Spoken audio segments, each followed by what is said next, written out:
एक ऐसी खबर आई जिसने एक बार फिर से ये थोड़ा सा हिला दिया कि क्या हिंदू प्रतीक, सनातन प्रतीक, उन पर सब हमला करने में लगे हैं।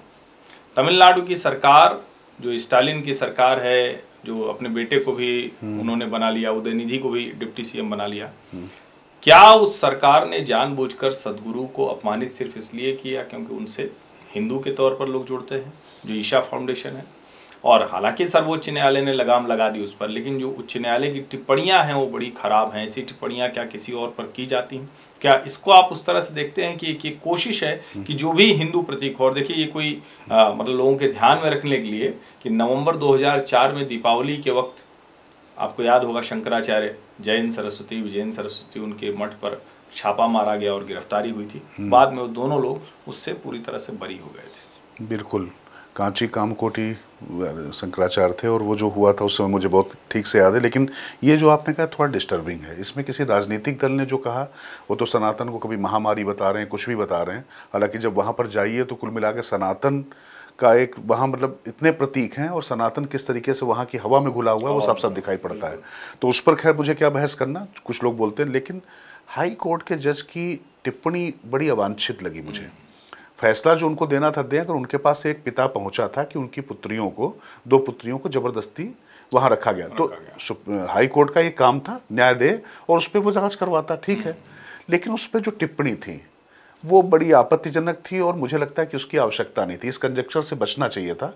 वो कह रहे हैं कि सदगुरु अपनी बेटी की तो शादी कराते हैं और दूसरी लड़कियों को सिर मुड़वाकर संन्यास दिलाते हैं। ये भाई बालिग लोग हैं। कोई सन्यासी बनना चाहता है, कोई अविवाहित रहना चाहता है, कोई लिव इन में रहना चाहता है, ये सारे आपके सुप्रीम कोर्ट के दिए हुए और संवैधानिक व्यवस्था है। तो अगर वो लड़की फिर जाती, आप उसको बुला के उसके बयान दिलवाते। सुप्रीम कोर्ट ने पूरी तरीके से हाई कोर्ट के फैसले को ही अवांछित बताया। ये शब्द है, मतलब मेरा शब्द नहीं है, सुप्रीम अदालत का शब्द है। तो और ये टिप्पणी तो फिर कैसे वांछित हो सकती थी हर्षवर्धन? और ये साफ साफ दिखाई पड़ता है कि जो एक हिकारत भाव है और टेकन फॉर ग्रांटेड जो ले लिया गया है कि ये सहिष्णुता है, इस पर कोई कुछ भी कर सकता है। तिरुपति के लड्डू में आप कुछ मिला सकते हैं, निकल सकते हैं, किसी चीज़ में थूक कर भी आप कुछ निकल सकते हैं। दरअसल भावनाओं को इस तरीके से नहीं कुचलिए कि वो कहीं मतलब किसी कोई दूसरा रूप ले ले। बिल्कुल नहीं होना चाहिए सहिष्णुता।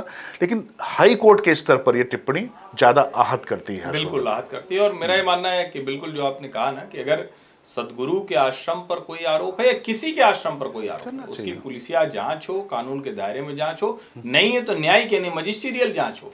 लेकिन आप इस तरह से ऐसी टिप्पणी करें जिसमें आपको हिंदू धर्म, प्रतीक, प्रक्रिया, व्यवस्था उस पर आप करते हैं, वो ठीक नहीं है। चाहे वो उच्च न्यायालय हो या सर्वोच्च न्यायालय, ये जो टिप्पणियां करते हैं उससे बचना चाहिए। निर्णय देना ठीक है।